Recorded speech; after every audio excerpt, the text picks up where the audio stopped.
여호수아서 3장 7절에서 17절까지입니다. 여호와께서 여호수아에게 이르시되 내가 오늘부터 시작하여 너를 온 이스라엘의 목전에서 크게 하여 내가 모세와 함께 있었던 것 같이 너와 함께 있는 것을 그들이 알게 하리라. 너는 언약궤를 맨 제사장들에게 명령하여 이르기를 너희가 요단 물가에 이르거든 요단에 들어서라 하라.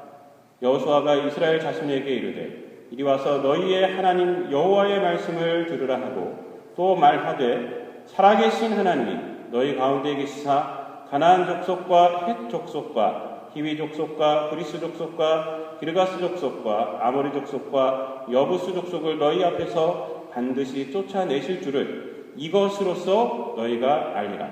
보라, 온 땅의 주의 언약궤가 너희 앞에서 요단을 건너가나니 이제 이스라엘 지파 중에서 각 지파에 한 사람씩 12명을 택하라. 온 땅의 주 여호와의 궤를 맨 제사장들의 발바닥이 요단물을 밟고 멈추면 요단물 곧 위에서부터 흘러내리던 물이 끊어지고 한 곳에 쌓여 서리라.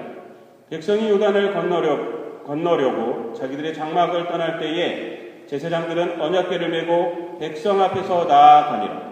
요단이 곡식 거두는 시기에는 항상 언덕에 넘치더라. 궤를 맨 자들이 요단에 이르며 궤를 맨 제사장들의 발이 물가에 잠기자 곧 위에서부터 흘러내리던 물이 그쳐서 사르단에 가까운 매우 멀리 있는 아담 성읍 변두리에 일어나 한 곳에 쌓이고 아라바의 바다 염해로 향하여 흘러가는 물은 온전히 끊어짐에 백성이 여리고 앞으로 바로 건널세 여호와의 언약궤를 맨 제사장들은 요단 가운데 마른 땅에 굳게 섰고 그 모든 백성이 요단을 건너기를 마칠 때까지 모든 이스라엘은 그 마른 땅으로 건너갔더라.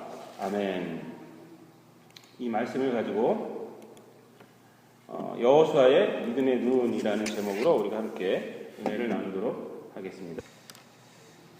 제가 작년에 제가 성악을 하다가 실패한 제 이력이 있어서 제가 항상 음악에 대한 미련이 있습니다. 그래서 작년에 한번 노래 공부를 좀 하고 싶어서 학교 목표를 딱 세우고 공부를 제가 한번 한 적이 있습니다. 바쁜 와중에도 짬을 내서 공부를 했어요. 제가 혼자 노래 연습하고 그랬어요. 7곡을 갖다가 녹음을 해서 보내야 돼요. 그 오디션에. 먼저 테이프를 보내면 그 테이프를 듣고 합격을 시키면 가서 정말 오디션을 보는 거거든요. 학교가. 이태리 가고 독일 가고 또 아리아, 그다음에 불란서 가고 그다음에 영어, 영미 가고 그다음에 한국어 또 오라토리아 이렇게 7곡을 갖다가 자기가 노래를 해야 돼요. 노래를 해서 녹음을 해야 됩니다. 가르쳐주는 분이 어디 있어요? 제가 또 돈이 어디 있어요? 이 레슨비가 굉장히 비쌉니다. 제가 한때 레슨을 받을 때 1시간에 8만 원씩 주고 받았어요. 제가 한국에서. 여기서 뭐 가르치는 분이 어디 있습니까? 물론 돈이 있으면 이렇게 가서 배우면 되지만. 그래서 제가 인터넷을 통해서 배웠어요. 인터넷 보니까 노래 잘하는 분들, 세계적인 돌아가신 파바로티나 뭐 도밍고 이런 사람들 노래를 들으면서 제가 노래 공부를 했어요. 근데 너무 늦기 시작해갖고 7곡을 녹음해야 되는데 뭐 녹음하기도 그렇고 그래서 그냥 또 프랑스 노래 같은 경우는요. 제 프랑스는 발음 어떻게 읽는지도 몰라요. 제가 사실은 한국에서 제가 독일 가곡하고 이태리 가곡은 제가 배워봐갖고 어떻게 읽는지는 아는데 프랑스 가곡은 뭐 어떻게 해야 될지 모르겠더라고요. 그래서 제출일을 넘겼습니다. 녹음도 못하고 그냥 결국 준비만 했지 시험을 못 치렀어요. 그런데 그 이후에 제가 마음이 좀 공허해지는 거예요. 그런 느낌을 느꼈어요. 제가 왜 이 공허한 게 왜 그럴까? 이것이 왜 그럴까? 생각을 했어요. 생각해 보니까 그래도 목표를 딱 정해놓고 그거를 가서 준비하는 거 한 2달 정도 시간은요. 내가 성악을 공부하리라, 음악을 공부하리라 마음 때문에 들떠가지고 그래도 막 노래 연습하고 막 그랬던 거예요. 근데 그 꿈을 이제 딱 잃어버리니까 마음이 공허해지고. 그래서 제가 그때 느낀 게 있습니다. 사람이 살아가는 데 있어서 이 꿈과 비전이 정말 소중하구나. 꿈이 있어야 되고 비전이 있어야지 그 사람이 살아갈 맛이 나는 거예요. 그게 없어져 버리니까 이게 하루하루 사는 게 공허해지더라고요.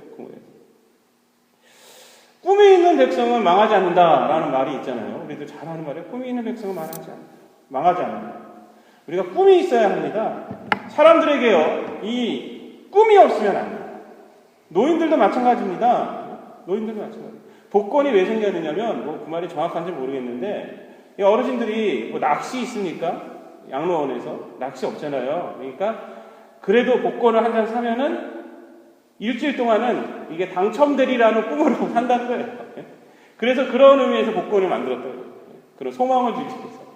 그게 꽝이 될 망정.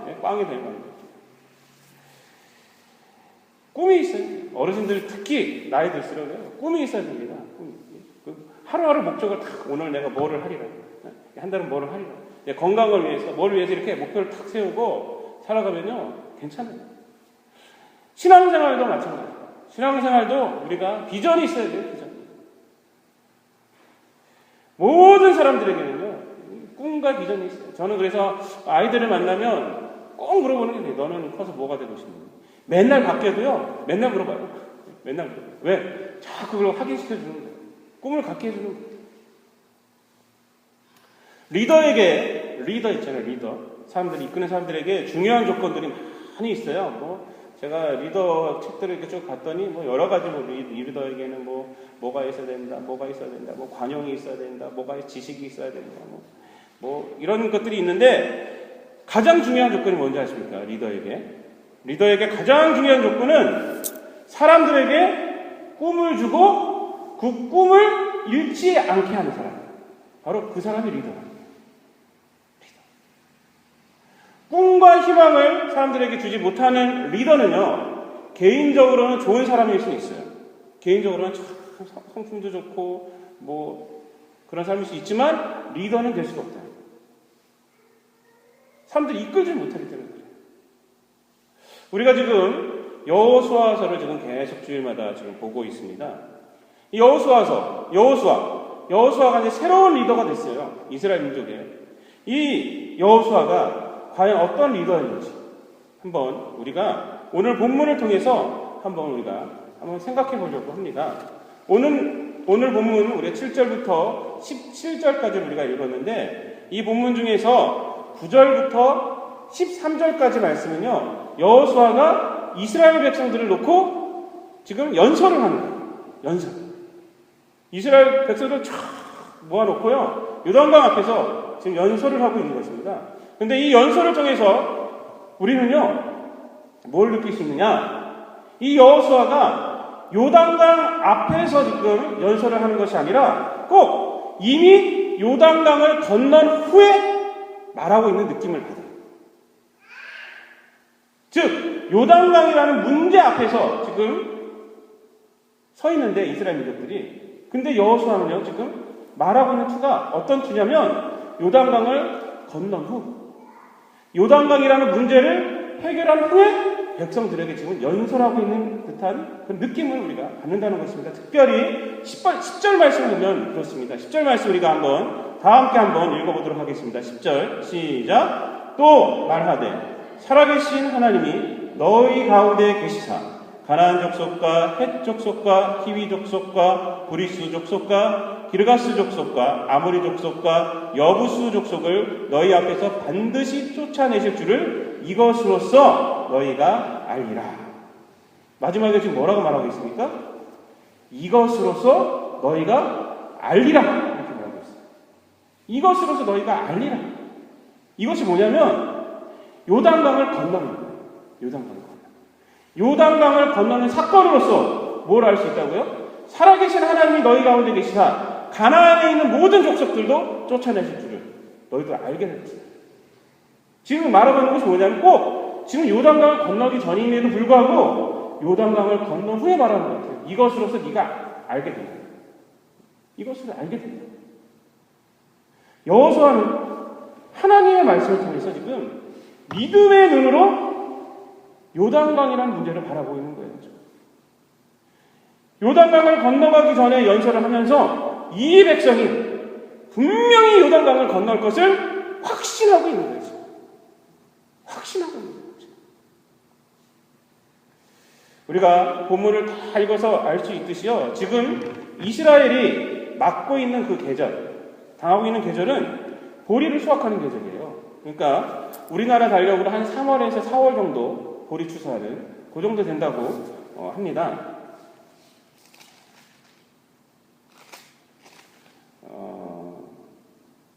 15절 말씀에 보면 이래요. 요단이 곡식 거두는 시기에는 항상 언덕에 넘치더라. 15절 말씀에 이렇게 말하고 있죠.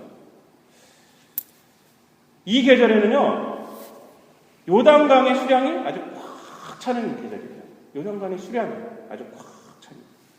그래서 수심이 한 3m에서 4m 정도 되고, 요단강의 폭은 뭐 그렇게 길지가 않아요. 그래서 한 30m에서 40m. 근데 요단강이 이게 폭이 작은 대신에 유속이 빨라요. 물 흐르는 속도가 빠릅니다.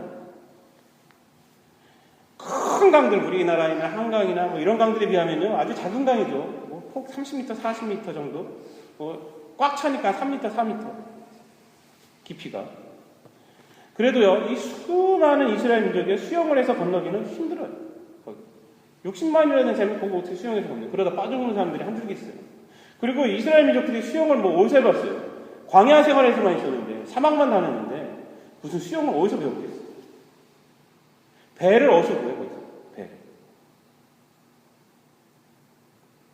그래서 우리가 오늘 보면 아까 제가 읽었던 15절 말씀에서 이렇게 말하는 요단이 곡식 거두는 시기에는 항상 언덕이 넘치더라. 이게 뭐냐면 물이 넘친다는 거예요. 물이 꽉 찬다는 거예요. 언덕이 넘친다.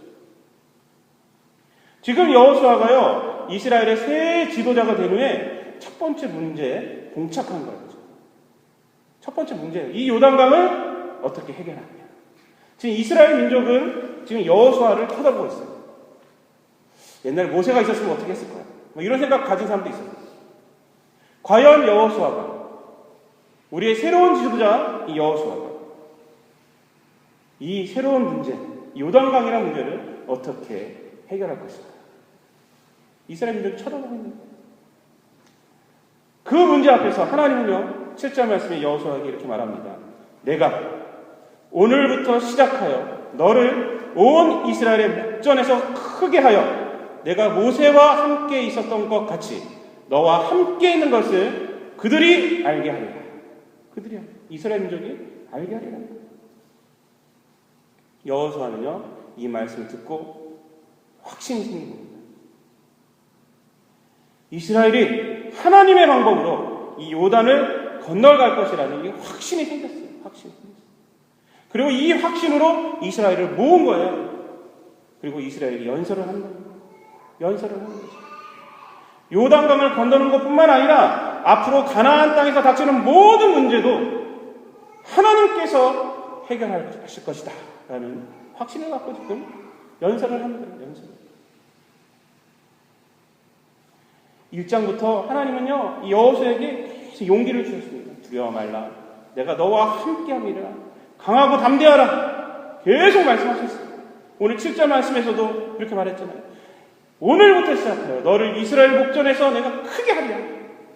이런 수차례의 하나님의 말씀을 통해서 여호수아에게는요, 뭐가 생겼느냐? 이스라엘을 이끌 수 있는 믿음의 눈이 생깁니다.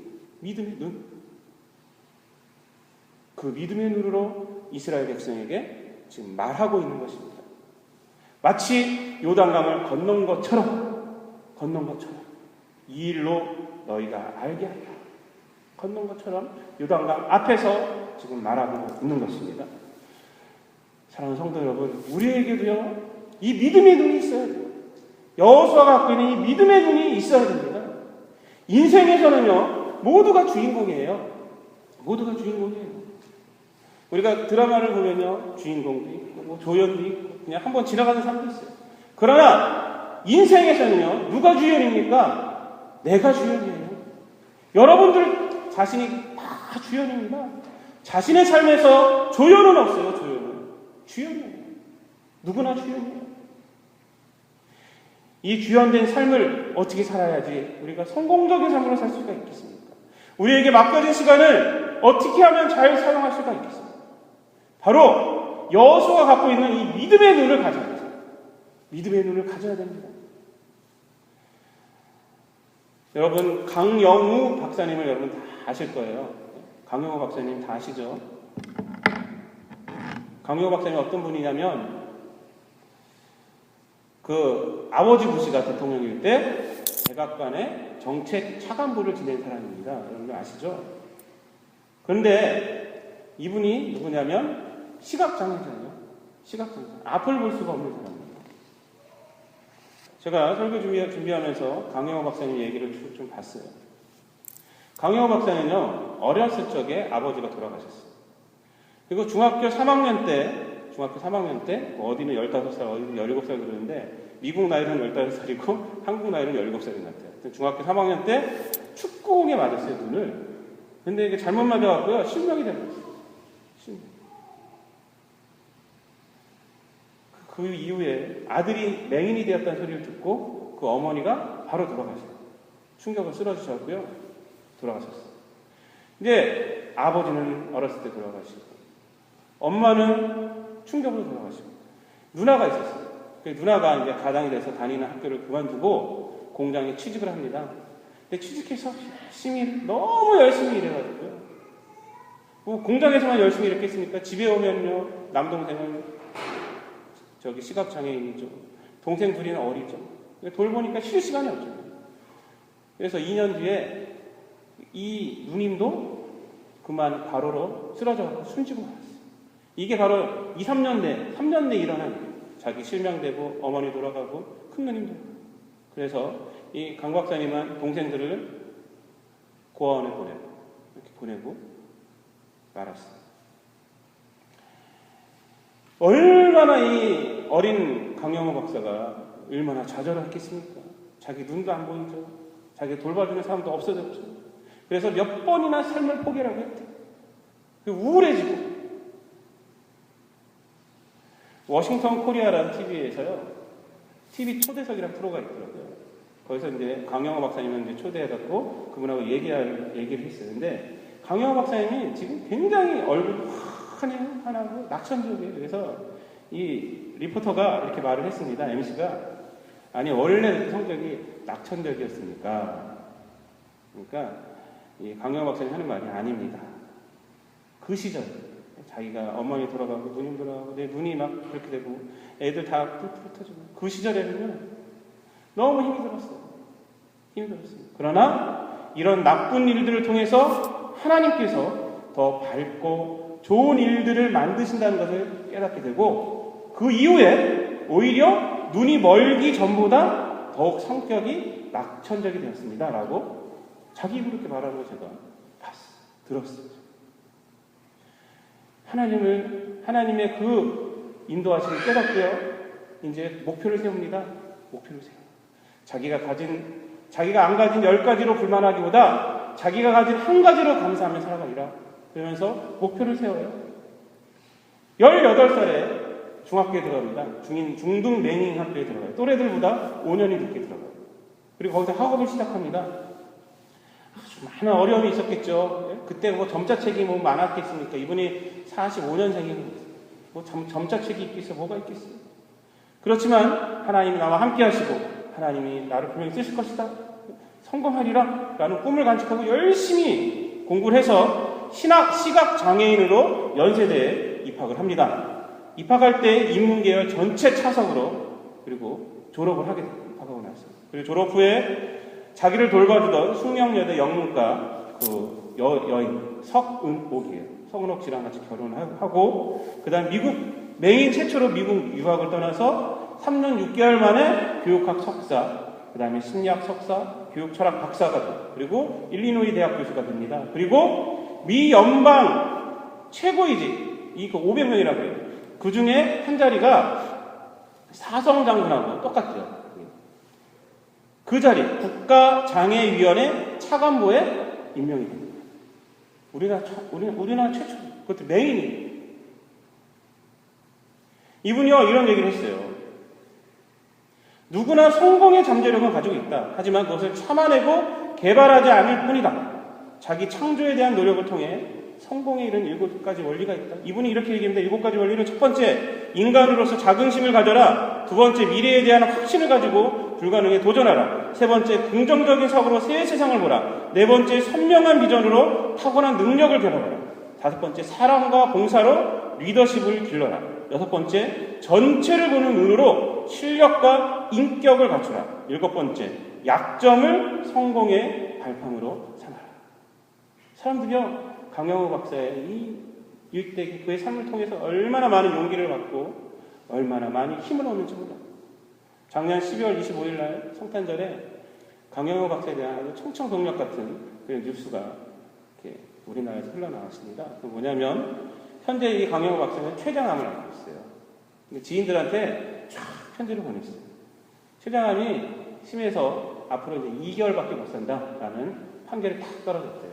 작년 12월이에요. 그럼에도 그가 지인들에게 이메일을 보냈습니다. 이메일을 보냈는데 어떤 글이냐? 이런 글이에요. 하나님의 축복으로 저는 참으로 복되고 감사한 한평생을 살아왔습니다. 저의 실명을 통해서 하나님은 제가 상상조차 할 수도 없는 많은 역사들을 이루어내셨습니다. 전쟁이 치고 간 폐허가 된 나라에서 어린 시절을 보내고 두 눈도 부모도 누나도 잃은 고아가 지금의 이 자리에 서 있을 수 있는 것은 다 하나님의 인도하심 덕분입니다. 하나님께서 마련해 주신 아름다운 인연들로부터 받은 게 너무 많아 봉사를 결심할 수 있었고 이를 통해 많은 사람들에게 감동을 전하는 강연들도 하게 되었습니다. 두 눈을 잃고 저는 한평생을 살면서 너무나도 많은 것을 얻었습니다.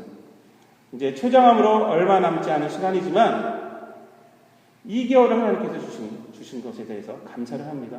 이제 남은 인생을 정리할 수 있도록 허락해 주신 하나님께 감사합니다. 라고 지금 모든 지인들에게 이렇게 메일을 보냈습니다. 이 강영우 박사가요, 당시에 축구공의 눈을 맞아서 실명이 돼요. 어머니가 돌아가시고, 그 다음에 그 누나가 돌아가시고, 그런 문제들 속에서 그 문제만 보고 좌절하였다면 오늘날의 강영우는 없는 거예요. 그러나 그는 믿음의 눈으로 현실을 뛰어넘어 함께 하시는 하나님을 봤어요. 그리고 그의 앞에서 일하시는 하나님을 보며 살았기 때문에 그의 인생에는 많은 열매가 맺히는 것입니다. 또 죽음 앞에서도요, 이 믿음의 눈이 있기 때문에 좌절하지 않고 당황하지 않고 감사하면서 이 남은 시간을 낭비하지 않고 지금 살아가고 있는 거예요. 사랑하는 성도 여러분, 믿음의 눈이 있는 사람은요, 현실을 보고 좌절하지 않습니다. 우리의 삶에 있는 하나님을 바라봅니다. 믿음의 눈이 있는 사람은 우리 앞서 일하시는 하나님을 바라보는 거예요. 오늘 본문에서 여호수아는 문제 앞에 있는 이스라엘 백성들에게 하나님에 대해서 이렇게 말을 하고 있어요. 10절 말씀에 보면은 뭐라고 말합니까? 10절 말씀 처음에 살아계신 하나님이 너희 가운데 계시사, 이렇게 말하고 있어요. 살아계신 하나님이 너희 가운데 있다. 요단강 문제 앞에 있지만 살아계신 하나님이 너희 가운데 있다. 또 11절 말씀에 보면 또 뭐라고 말합니까? 보라, 온 땅의 주의 언약궤가 너희 앞에서 요단을 건너간다, 이렇게 말하고 있어요. 온 땅의 주의 언약궤, 온 땅의 하나님이란 거예요. 온 땅의 하나님의 그 언약궤가 누구 앞에서요? 너희들 앞에서, 문제를 갖고 있는 너희들 앞에서 건너가는 중이다. 그걸 보라는 거예요. 요단강이라는 문제를 보며 우왕좌왕하지 말고 함께 계시는 하나님을 봐라. 우리 앞서 일하시는 하나님을 봐라. 이렇게 말하고 있는 것입니다. 살아계신 하나님은 죽은 우상과는 엄연히 틀려요. 이방 민족들이 섬기는 신들은요, 인간들이 만든 신이에요. 거기에는 자기의 욕심을 투영하는 거예요. 그렇기 때문에 죽은 신이고 우상입니다. 그러나 하나님은 생명의 근원이신 분이십니다.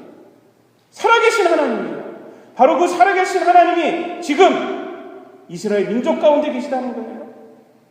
요단이라는 문제는 문제도 아니다 라고 지금 여호수아가 연설하고 있는 것입니다. 가나안 땅에서 버티고 있는 모든 문제들도 이 하나님께서 다 해결하실 것이다 라고 연설하고 있는 거예요. 우리에게 닥친 모든 문제들, 우리가 살아계신 하나님을 바라볼 때 우리에게 닥치고 있는 이 현실, 현실이란 문제. 이 문제는 문제가 아니라 하나님의 능력을 드러내는 도구일 뿐이라는 겁니다. 도구. 여호수아가 이스라엘 백성들에게 말하고 있는 이 연설은요, 우리에게도 동일하게 적용이 됩니다. 하나님이 내 안에, 하나님이 내 삶에 함께 하신다는 것을 믿는 자는 어떤 문제가 닥쳐도 흔들리지 않습니다. 흔들릴 수 없습니다. 오히려 그 문제 안에서 하나님의 능력을 체험하게 되는 것입니다. 사랑하는 성도 여러분, 모든 사람은요, 인생에 크고 작은 문제를 겪습니다. 문제 없는 사람들이 어디 있어요? 돈이 많다고 문제가 없습니까? 돈이 없다고 또 문제가 없는 것은 아니에요. 더 많죠. 그런데 어떤 사람은 문제 앞에서 좌절하여 절망하고 인생을 포기하고 자살하고 나아가서 사람들에게 짐이 되는 사람이 있어요. 여러분, 자살하면 끝나는지 아십니까? 자기는 끝날지 몰라도 그거로 인한 짐은 누가 지는 거예요? 그게 가족들이 지는 거예요. 가족들이. 그런데 어떤 사람은요, 문제 앞에서 그 문제를 이기고 그 문제를 발판이 삼아 인생에서 성공해서 훗날 뭐라고 얘기하냐면 그 문제를 그때 내가 정말 힘들었어, 이렇게 에피소드로 얘기하는 사람이 있어요. 우리 주변에도 있잖아요. 그때 정말 힘들었어. 이겨냈기 때문에 말하는 거예요. 이겨냈기 때문에. 우리는 누구입니까? 우리는 세상의 창조자이시고 역사의 주인이신 하나님을 믿는 사람들이에요. 우리는 어디 속해야 되겠습니까? 그 하나님은 우리 삶 속에서 함께 계시는 살아계신 하나님이에요. 그 하나님은 우리보다 우리의 문제를 더 잘 알고 계세요. 그러므로 그 하나님은 우리보다 앞서서 그 문제를 해결해 주실 수 있는 분이시란 말이에요. 그러면 우리가 어떻게 해야 되겠어요? 문제 앞에서 벌벌 떨고 있어야 되겠습니까? 아닙니다. 여호수아처럼요, 믿음의 눈으로 하나님을 바라봐야 돼요.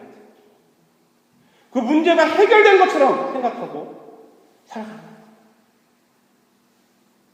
히브리서 11장 1절 말씀에 보면 이런 말이 있잖아요. 믿음은 바라는 것들의 실상이요 보지 못하는 것들의 증거다. 이렇게 말합니다. 믿음은 바라는 것들의 실상이고 보지 못하는 것들의 증거라고. 증거. 그 이유가 뭐예요? 우리의 믿음은요, 죽은 신을 믿는 믿음이 아니라 살아계신 하나님을 믿는 믿음이기 때문에.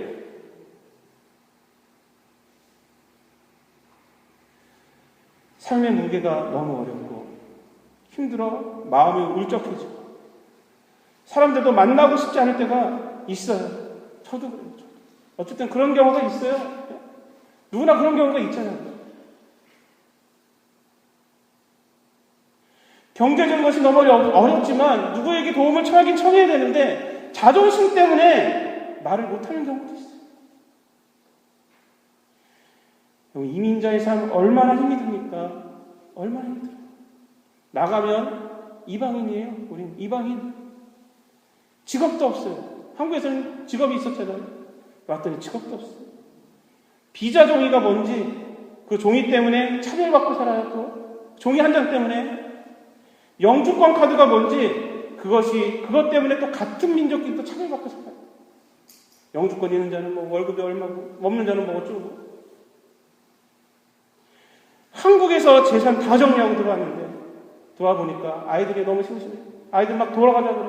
이게 뭐냐고 그래. 한국에서 큰 소리 땅땅 치고 여기 왔는데 여기 오니 할 것이 없어. 그래서 돌아갈 수도 없어. 울고 싶어요.